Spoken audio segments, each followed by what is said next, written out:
Bienvenidos nuevamente a este canal de Leyenda Urbana. Suscríbete y activa mis notificaciones para ver mis nuevos videos. También déjame tu opinión en los comentarios. En este relato les hablaré sobre un manicomio el cual originalmente se construyó en la zona de Mixcoac, precisamente donde ahora son las torres de Mixcoac y la tienda de Walmart Plateros. Comenzamos. La Castañeda, el manicomio del porfiriato más aterrador del mundo. Este lugar fue mandado construir por órdenes del entonces presidente Porfirio Díaz, el cual se convirtió en un verdadero infierno para todos aquellos que fueron internados ahí. Después de todas las horribles historias que se contaban de aquel lugar, después de muchos años decidieron demolerlo para que poco a poco las personas olvidaran que alguna vez existió. Sin embargo, aún hay suficiente evidencia de lo ocurrido para darlo a conocer a las demás personas. La información presentada a continuación fue rescatada del libro Los pacientes del manicomio La Castañeda y sus diagnósticos. Esta es la historia que el pueblo de México quiere olvidar, pero es imposible. Como todos sabemos, a pesar de las cosas malas que haya hecho, durante el porfiriato hubo muchos cambios en el país, con ellos el presidente esperaba llevarnos hacia el progreso. Por esto, Díaz pensaba que no podía existir un país desarrollo sin un verdadero hospital psiquiátrico, como lo había en múltiples ciudades de Europa. Mandó construir un edificio basado en la arquitectura del Hospital Psiquiátrico Parisino Charenton. Consiguió que un amigo suyo, que era un empresario pulquero, llamado Ignacio Torres Adalí, le vendiera una gran extensión de la hacienda La Castañeda, en Mixcoac, el cual fue imaginado desde un principio como un hospital de primer mundo. Fue planeado para funcionar como un hospital que propiciara el ejercicio profesional de la psiquiatría, que en esta concepción influyó bastante el doctor Eduardo Liceaga, precursor de la psiquiatría moderna en México. En el lugar se pretendía concentrar a los pacientes psiquiátricos recluidos en casas de asistencia, internados en condiciones inadecuadas, como en el Hospital de San Hipólito y del Divino Salvador. La construcción del manicomio fue diseñado por el arquitecto militar Salvador Echegaray, fue encargado al ingeniero Porfirio Díaz Hijo y contó con el apoyo de Luis León de la Barra para inspeccionar la obra. La construcción inició en 1908 y tendría una extensión de 141,662 metros. La Castañeda abrió sus puertas el 1 de septiembre de 1910, como parte de los festejos de la independencia mexicana.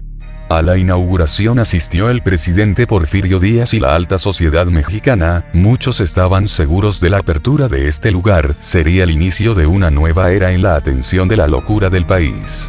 Como gozaba de una amplia extensión de terreno, permitió que el lugar tuviera hasta 23 pabellones en los que se asistiría a los enfermos. Lo que nadie sabía en ese momento es que ya todos estaban pensando en rebelarse contra Porfirio Díaz, y este evento sería de los últimos a los que asistiría, y que no podría cumplir su sueño de ver los resultados de su bello hospital. El manicomio en tiempos de revolución. Hasta antes de la guerra todo marchaba conforme lo previsto por Porfirio Díaz, con una capacidad de aproximadamente 1.200 internos, inició albergando a 779 pacientes, en su mayoría ellos sufrían epilepsia, y en la primera etapa del hospital, realmente se buscaba atender las necesidades de los pacientes para su mejoramiento, además de darles asilo, ya que en su mayoría estos eran despojados y abandonados a su suerte por sus familias.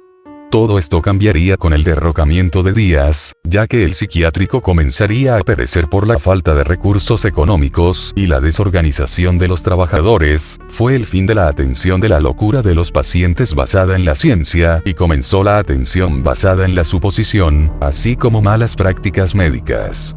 Durante este tiempo los pacientes eran diagnosticados como alcohólicos o neuróticos y tenían una estancia bastante corta, aproximadamente 4 meses.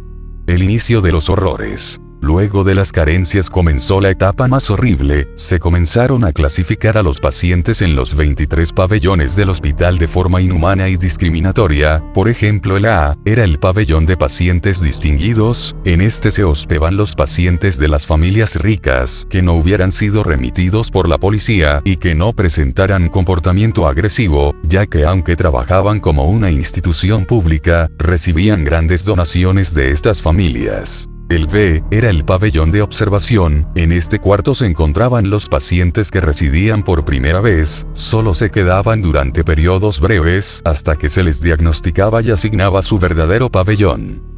Claro, que los pacientes distinguidos no pasaban por este lugar en su primera visita, ellos eran enviados a su pabellón particular, y tampoco pasaban por él, los pacientes que eran llevados por la policía. El C era el pabellón de los pacientes peligrosos. Esta área estaba destinada a los pacientes más agresivos y los criminales que eran remitidos por la policía. En el D pabellón de epilépticos, se encontraban todas las personas que sufrían esta enfermedad. En el E era el pabellón de imbéciles, destinado a pacientes con un evidente retraso mental. En el F, pabellón de pacientes infecciosos, aquí se recluía a los pacientes que habían sido confirmados con algún tipo de enfermedad infecciosa, como tuberculosis, sífilis, lepra o fiebre tifoidea, al igual que también aquí se llevaban a las mujeres que trabajaban como sexoservidoras, sin que se confirmara que tuvieran alguna enfermedad. Consecuencias de estas clasificaciones. El caos comenzó a hacerse más notorio cuando la policía comenzó a llevar a convictos peligrosos, indigentes o personas que no podían pagar una vivienda, literalmente se empezó a llevar a cualquier persona que querían. Al principio para ingresar a este lugar era necesario un certificado de que padecías una enfermedad mental, sin embargo, durante las décadas siguientes este requisito dejó de ser necesario. Durante algún tiempo el lugar llegó a albergar a casi 3,300 internos. La edificación que antes parecía elegante, ahora estaba derruida por orines y mordeduras de rata. La atención médica también empezaba a ser inútil. Durante los fines de semana, un solo psiquiatra tenía que encargarse de atender a los 3,000 pacientes alojados en los 23 pabellones. La falta de vigilancia derivó en peleas entre internos, muertes por enfermedades gástricas y torturas a los internos. Las cosas más oscuras que ocurrieron. La sobresaturación se debió en gran medida a que muchos de los pacientes ni siquiera debían estar recluidos en el hospital, simplemente muchas de las familias abandonaban a las personas a su suerte y la institución se veía obligada a darles alojamiento. Según la historiadora Cristina Sacristán, la Castañeda no es más que un mal sueño para la psiquiatría mexicana, por el mal cuidado que recibían los pacientes, la negligencia médica que sufrían, las terribles condiciones sanitarias e incluso que llegaban a ser víctimas de tortura. Los métodos que se utilizaban en su interior resultaban sumamente cuestionables y es famoso por sus métodos de tortura a los que eran sometidos los pacientes, sobre todo los del pabellón E, y que no podían quejarse, ellos eran sometidos a electroshocks y quedaban completamente inconscientes. Cuando se consideraba que un paciente tenía un comportamiento inadecuado eran bañados con agua helada o incluso los encerraban en lugares húmedos, con mala higiene y hasta llenos de ratas, por lo que se fue convirtiendo en lo que la gente llamó el Palacio de la Locura, la Casa de los Locos, Locópolis o incluso muchos lo llamaron las Puertas del Infierno, por todo lo que se llegó a saber que ocurría dentro. El caos que había ahí provocó que se cometieran crímenes de todo tipo, incluso robos. Algunos de los pacientes que fueron internados. Entre los casos más curiosos conservados en los expedientes, está el de una persona obsesionada con un robo y por la numeración de las calles de sus viejos recorridos, el de una persona que decía que era dueña de todos los ferrocarriles, además el futuro constructor de una vía que comunicaría la Tierra con la Luna, y el de un hombre que le urgía salir para terminar con dominar el poder constitucional hereditario de la República de los Estados Unidos de América. De las múltiples leyendas que surgieron de este hospital, hay una que dice que en uno de los pabellones vagaba un hombre desesperado por no conseguir dar con la frase final para el epílogo de su novela, y nadie molestaba al señor canoso que se pasaba sus días observando insectos con su lupa y que se ofendía cuando alguien invadía su espacio. Pero también hubo casos cuestionables como los investigados por Alberto Carvajal, profesor e investigador de la Universidad Metropolitana, que encontró casos absurdos en el hospital, como el de Enrique, que su único error fue desesperar a sus vecinos con su vicio de cantar, o el de Petra, una mujer oaxaqueña que ingresó a los 16 años de edad, después de haber sido expulsada de su pueblo de Tehuantepec y no tener otro lugar donde vivir. El fin y la destrucción de la Castañeda. Para el inicio de la década de los 60, este lugar ya contaba con suficiente mala reputación entre todo el país. Incluso algunos periodistas que habían logrado ingresar describieron los horrores que ocurrían dentro y los publicaron. El artista José Luis Cuevas había dibujado a los pacientes recibiendo numerosas cargas eléctricas que los dejaban al borde del coma. Según el archivo histórico de la Secretaría de Salud, la Castañeda albergó alrededor de 61,480 pacientes durante sus 58 años de trabajo.